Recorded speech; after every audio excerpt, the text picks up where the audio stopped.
Salutations book lovers, my name is Samantha and today we're going to be talking about friends to lovers romances. So a while back I posted, I think it was in February, because I'm pretty sure I posted it on Valentine's Day. I will link the video down below where I talked about all the things that I love in books, where I basically told you guys all of my favorite tropes in books, and one of those tropes is friends to lovers. This is probably my favorite trope and my favorite style of romance. Something about a good friends to lovers romance it does it for me. I don't know how to explain it. I just love the friendships and the cuteness and the fluffiness, and I swoon every time. This is kind of a follow-up video to that video. I'm going to be breaking down my favorite tropes and giving you guys some book recommendations.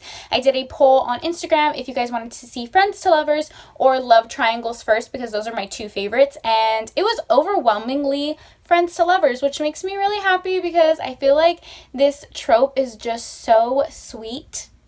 I'm a little shocked though that y'all didn't love triangles, but that will come next. So today I have a ton of recommendations for you guys, and I'm really excited because I have so many good books to show you. This would not be a friends to lovers romance if we did not talk about Josh and Hazel's Guide to Not Dating. This is like everything I want in a friends to lovers romance. It's the epitome of a sweet, fluffy read, and I love it. The story follows Josh and Hazel, who know each other from college, but they're reunited as adults because Hazel works with Josh's sister as a teacher, and immediately Hazel sees Josh and decides that they're going to be best friends and sort of just makes it her mission to befriend him, and it's so freaking cute. What I absolutely love about this book is the antics and the hilarity that ensues. They basically make this pact that they're going to set each other up on these blind dates. They're going to go with each other on these blind dates, and their goal is to kind of like find each other a match. It is so funny. Them going on the dates is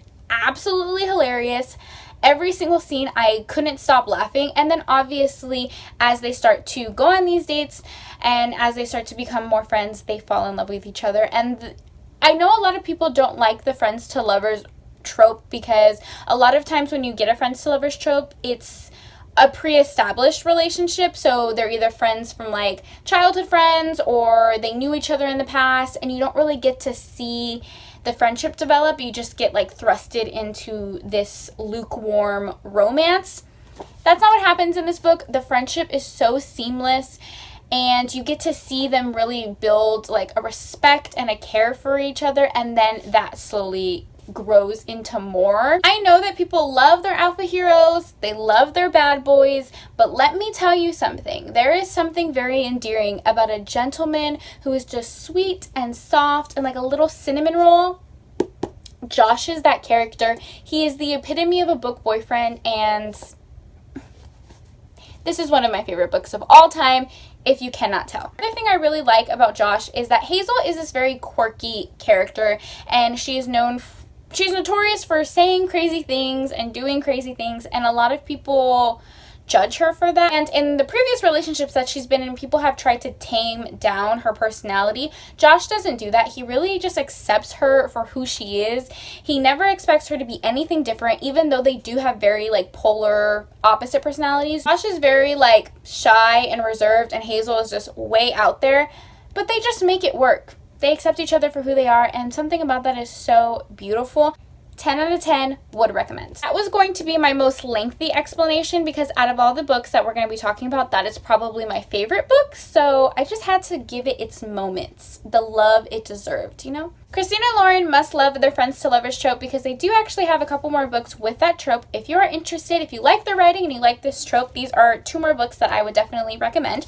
The first one is my favorite, Nightstand. This follows Millie and Reed, and it really follows like a group of friends, a group of 4 friends who are college professors, and they have an event to go to, and none of them have dates. So instead of going with each other like they always do, they decide to join this dating app and find dates. So as they're discovering their feelings for each other, Millie and Reed end up hooking up, but they decide it's just going to be a one-time thing. They're going to keep things platonic because they don't want to ruin their friendship or the friendship group that they're in, which makes sense. So they continue to go into this online dating world, but Millie ends up creating I don't want to say a fake profile, because she didn't intend it to be a fake profile. It just wasn't entirely forthcoming, and Reed ends up matching with her fake profile, and she starts talking to him on the online dating website without really telling her who she really is. Is that problematic? A little bit, just a little bit. He's having these relationships with him outside of the online dating world as a friend, and then she's also having this relationship inside the dating world, and he thinks that she's somebody different, but he's falling for both of them, even though they're the same person. Am I over-explaining this? Absolutely. I did end up liking this book though because it's very light and humorous, and Millie does deal with the situation of her not being entirely honest with Reed. And at the core of this, their friendship is really what stood out to me. Reed is he's kind of like Josh in the sense that he's such a gentleman, he's such a sweet character, and I think their personalities really meshed well together. So yes, she catfished him, but it was cute. I don't know. It was good. It's worth a read. It's Christina Lauren, so you can't go wrong. Let's move on from Christina Lauren. I feel like I could talk about them all day. The next book that I'm going to recommend is Marriage on Madison Avenue by Lauren Lane. This is part of the Central Park series. It's a trilogy, so there's 3 books in total. This is the 3rd book, but you don't have to read them in order. You can definitely just read this book if you want to. This entire series follows 3 girls who end up discovering that they are all dating the same guy, and they discover that at the guy's funeral. So you have the wife, the girlfriend, and the mistress. I can't talk today. You have the wife, the girlfriend, and the mistress all show up at this guy's funeral and realize they were dating the same jerk of a guy. What is awesome is that instead of turning on each other, they become friends, and they make this pact to sort of help each other not date crappy guys, and to tell each other when they're in a similar type of situation as they were previously in.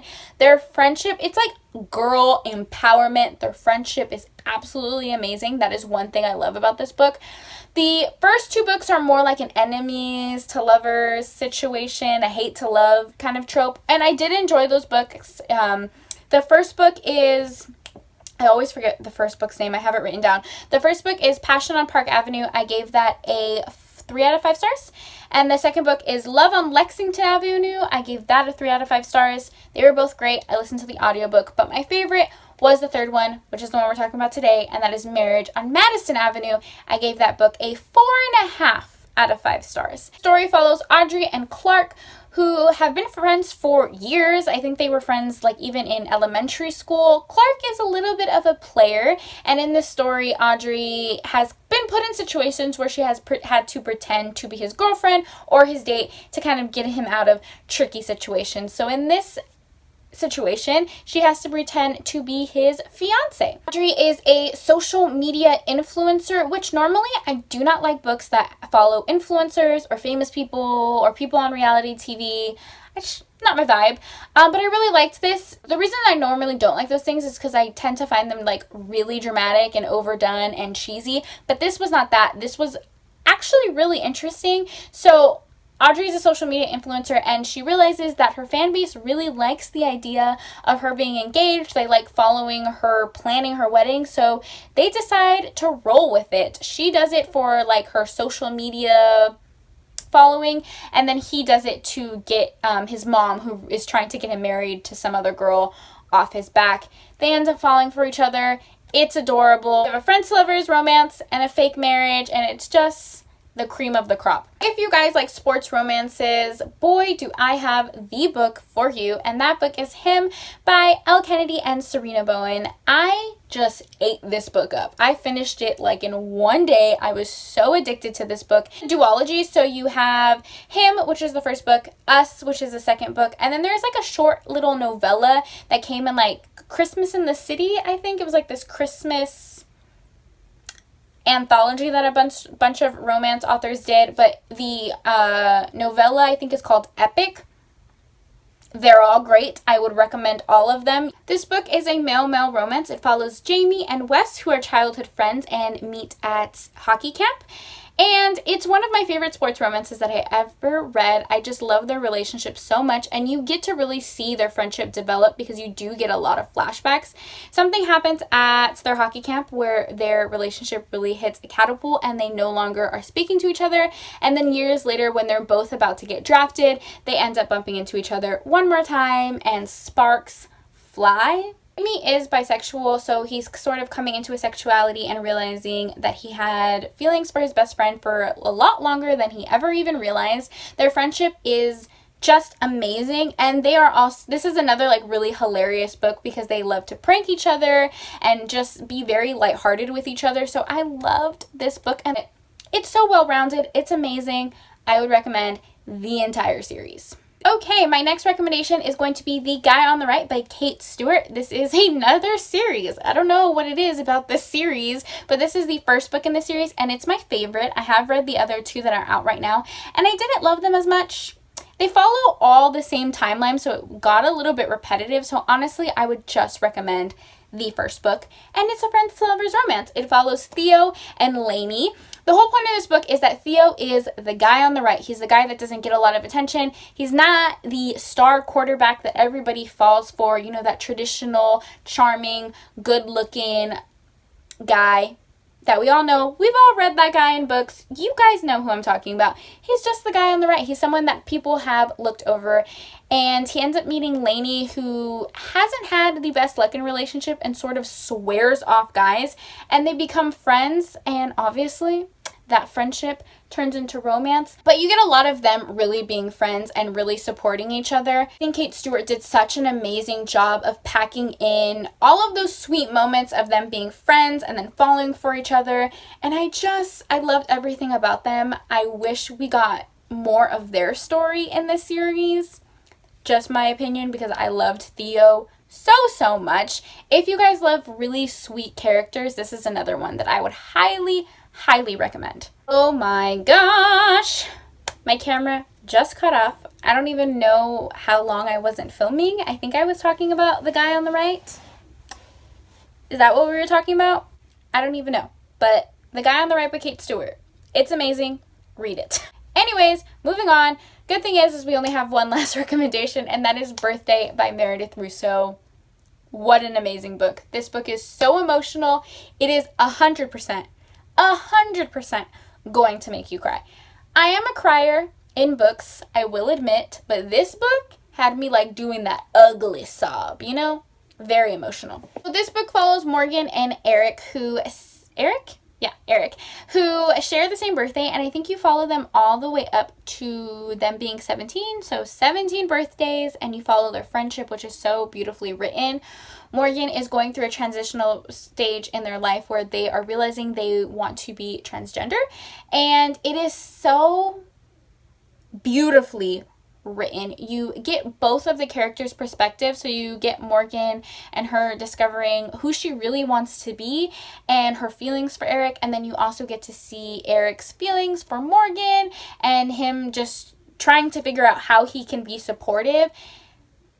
I have had so many people recommend this book to me for very good reason. It is extremely hyped up and worth all of the hype. It's such a difficult book to explain though, because I feel like there's so many layers and there's so many emotions and beautiful writing in this book that you just need to read it to like capture all of its goodness. But the core of this book is really their friendship and their support for each other, and it is so beautiful. Read this book, but have the tissues on handy because you will cry. Okay, so those are my recommendations for the Friends to Lovers trope. I feel like I need to do a part 2 to this video though, because I still have so many books that I love. I do have some books on my radar that I did feel like mentioning. I got these recommendations from Jess, and I believe it was her most recent video where she was talking about like light, fluffy romances to get your mind off everything that's going on, and those are my favorite type of books to read, as you can tell by my recommendations. So the first one that I'm really interested in reading is The Imperfect Match by Corrine Michaels and Melanie Harlow. It is a dual written book, which I guess I really like books that have two authors. But this book, I believe, follows a matchmaker who is trying to make a name for herself, and to really prove that she's a good matchmaker, she decides to pick her best friend and like find his perfect match, but in doing that, she ends up falling for him. And I heard this book is really hilarious, like a very light, fluffy, comedic friends to lovers situation, which I really need during this time. The second book that I'm really interested in reading is Blurred Lines by Lauren Lane. Lauren Lane wrote Marriage on Madison Avenue, which I recommended, so I already know that I love her writing. So I'm very, very interested in reading this one. Marriage on Madison Avenue was very low steam, and I think this one is a little bit steamier. It follows our two characters who share an apartment and they're best friends. The girl just got dumped, and the guy's advice is sort of for her to just move on with another guy, but she doesn't really feel comfortable hooking up with someone that she doesn't know, so they end up sort of striking this deal where they hook up with each other, but they decide that they're not going to have feelings for each other or be in a relationship. So you have them sharing an apartment, you have the tension, you have them falling for each other. It's just all of the good things that I want in a book, and I need to read this one ASAP. Alright, I'm just going to wrap up this video because I feel like I have been blabbing for so long, but I can just talk about friends to lovers trope all day long. It's my favorite. I hope you guys found some really good books to read. If you guys have a favorite book that has the friends to lovers trope, leave it down below. I would love to read it. And yeah, that's it. Thank you guys so much for taking time out of your day to spend time with me. It means the world to me. I hope you're all staying happy and healthy, and I'll talk to you guys next time.